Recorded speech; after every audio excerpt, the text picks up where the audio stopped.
빼앗을 수 없느니라라는 제목으로 말씀의 은혜를 함께 나누겠습니다. 오늘 본문 시작 22절의 말씀에 보면은 예루살렘의 수전절이 이르니 때는 겨울이라 이렇게 나와 있습니다. 본문의 시간적 배경이 언제인가를 밝혀주고 있는데요. 이 유대인의 민족 절기인 이 수전절은 이 배경은 어떤 것이냐면 성경이 침묵을 지키고 있었던 신구약 중간기 시기인 BC 167년에 수리아의 그 안티오쿠스 에피파네스라는 왕이 스스로를 나는 신이다 이렇게 선언을 하면서 성전에 제우스 신상을 세우고 유대인들이 불결하게 생각하는 돼지의 피를 뿌려서 이 예루살렘 성전을 완전히 더러운 곳으로 만들어 버립니다. 이에 대항해서 일어난 이 마카비 형제들의 봉기로 성전을 탈환하게 되었고요. 더럽혀진 이 성전을 청소한 날을 기념해서 수전절을 지키게 되었습니다. 이전의 사건들의 시간적 배경은 7장부터 시작된 시간적 배경은 초막절이었는데요. 이 수전절은 초막절로부터 약 2달의 시간이 흐른 뒤임을 오늘 알 수가 있습니다. 근데 이 본문에 보면은 많은 사람들이 와서 이렇게 요청을 하고 있는 내용이 이제 22절 그리고 23절에 이렇게 말씀하고 있는데요. 요한복음 10장 24절에 보니까 유대인들이 애워싸고 이르되 당신이 언제까지나 우리의 마음을 의혹하게 하려 하나이까 그리스도이면 밝히 말씀하소서 이렇게 요청을 합니다. 우리는 그들이 이렇게 묻는 이유를 두 가지로 생각해 볼 수 있을 것 같습니다. 첫째는요, 정말 그들의 의도가 순수해서 당신이 그리스도이시면 이제부터 우리가 당신을 따르겠습니다. 그러니까 지금 말씀해 주시면 그것을 우리가 이제는 믿고 따르겠습니다.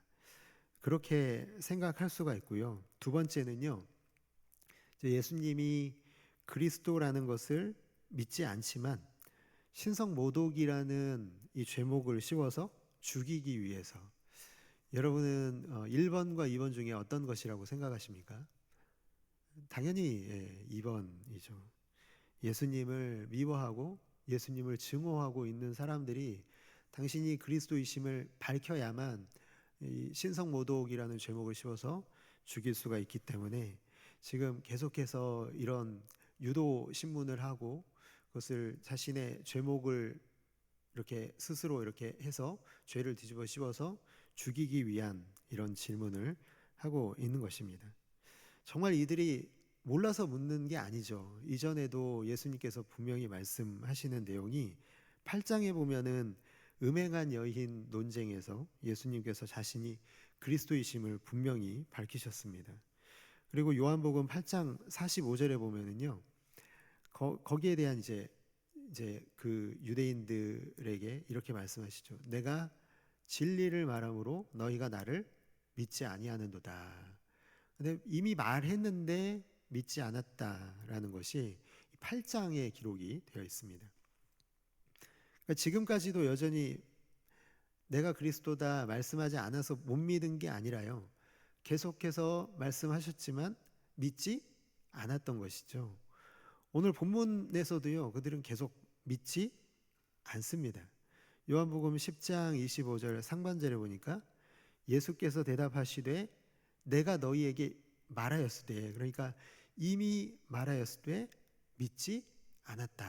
그렇게 말씀하고 있습니다. 믿지 못한 게 아니라 믿지 않고 있는 유대인들의 모습이 여전히 2달이라는 시간이 지났음에도 불구하고 믿지 않고 있는 모습을 나타내주고 있습니다. 서두에도 말씀드렸지만요, 이 초막절과 이 수전절 사이에 약 2달이라는 이 시간적 간격이 있음에도 불구하고요, 예수님은 다시 이전에 있었던 그 양과 목자의 비유를 다시 상기시켜주면서 다시 한번 그들이 믿지 않는 이유를 말씀해 주십니다. 26절에 보니까 너희가 내 양이 아니므로 믿지 아니하는도다. 다시 말씀하시죠. 그 양과 목자의 비유를 통해서 너희가 왜 믿지 못하는지를 아느냐? 그것은 너희가 내 양이 아니기 때문이다. 너희가 나를 죽이려고 하는 이유는 너희가 내 양이 아니기 때문이다. 그렇게 말씀하고 있는 것입니다. 누가복음 20장에는요 포도원 비유가 나오는데요. 그 포도원의 비유에는 이 포도원 주인이 이제 외국 타국으로 떠나게 돼서 이제 이 포도원을 농부들에게 세를 주고 맡깁니다. 근데 이제 이 농부들에게 세를 받기 위해서 종을 보내는데 계속 종을 때려서 보내죠. 세를 주지는 않고 때려서 보냅니다. 마지막에 이제 이 포도원 주인이 자기의 아들을 보냅니다. 내 아들이니까 이 농부들이 내 아들은 선대할 거야라고 이렇게 보내지만 어떻게 합니까? 그 아들을 죽입니다. 이 예수님께서 말씀하시는 비유거든요. 내 양이 아니라는 이 무서운 선언이 이 악한 농부들의 이야기를 떠올리게 하면서요. 그들이 결국에는 어떤 일을 계획하고 어떤 일을 결국에는 마무리 짓고 있는지를 미리 말씀하시는 이 비유의 내용을 우리는 떠올리게 합니다. 자, 그 당시 가장 하나님을 잘 섬긴다고 여겨졌던 사람들, 이 종교 지도자들은요, 주님을 끝까지 거부함으로 주님의 양이 아님을 스스로 증명하고 좀 마지막까지 가버리고 마는 모습이 나타나고 있습니다. 그렇다면 여러분, 누가 주님의 양일까요? 정말 아이러니하게도요, 계속해서 이어지고 있는 이 이야기들 속에는요, 사람들이 정말 멀리하고 죄악시하고 저 사람들은 구원받지 못할 거야.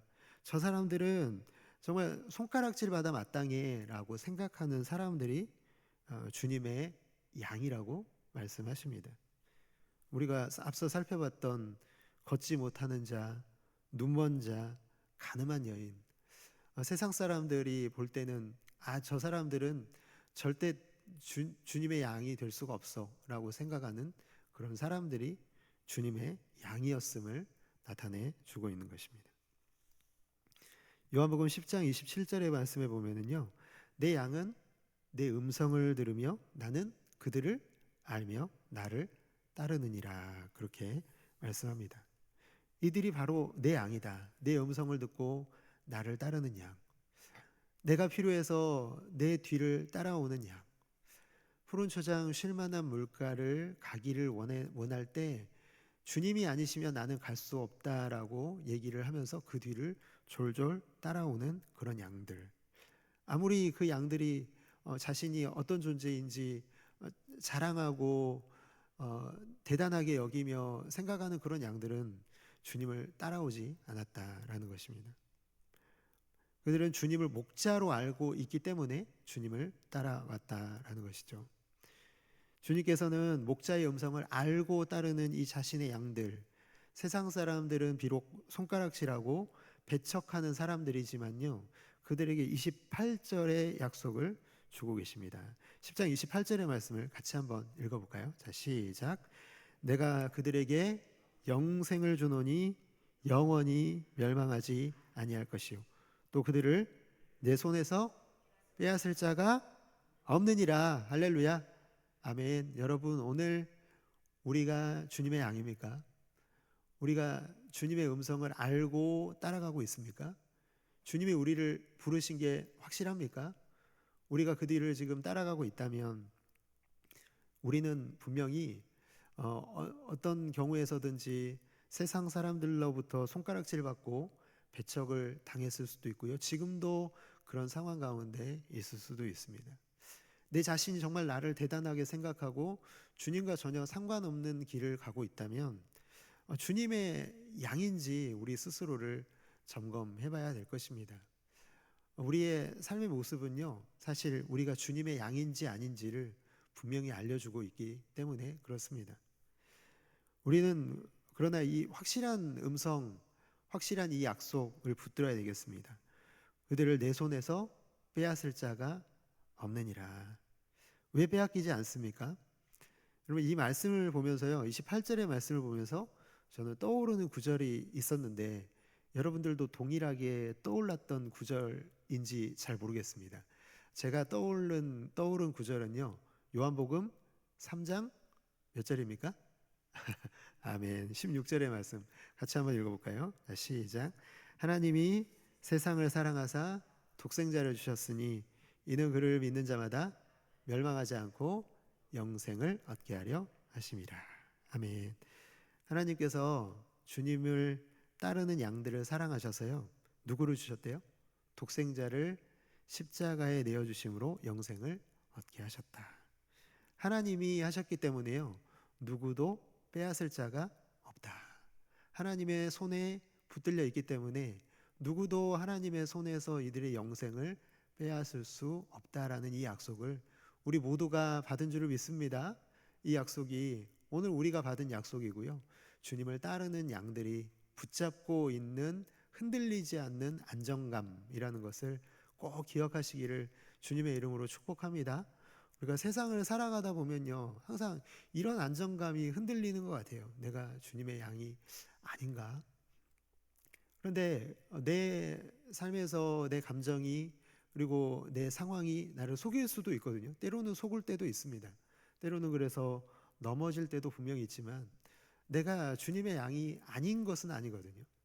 주님의 십자가 길을 잠시는 떠날 수 있지만 주님이 우리를 다시 돌아오게 하시고 붙들어 주시고 빼앗을 자가 없을 것이라는 이 약속이 있기 때문에 우리가 신앙생활을 정말 평안함과 안정감으로 할 수 있음을 오늘 말씀을 통해서 깨닫게 됩니다.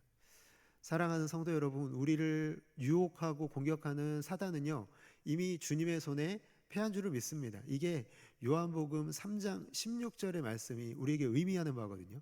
세상을 살아갈 때 우리를 유혹하고 우리를 공격하는 악한 사단이 결코 우리를 이길 수 없는 이유가 무엇입니까?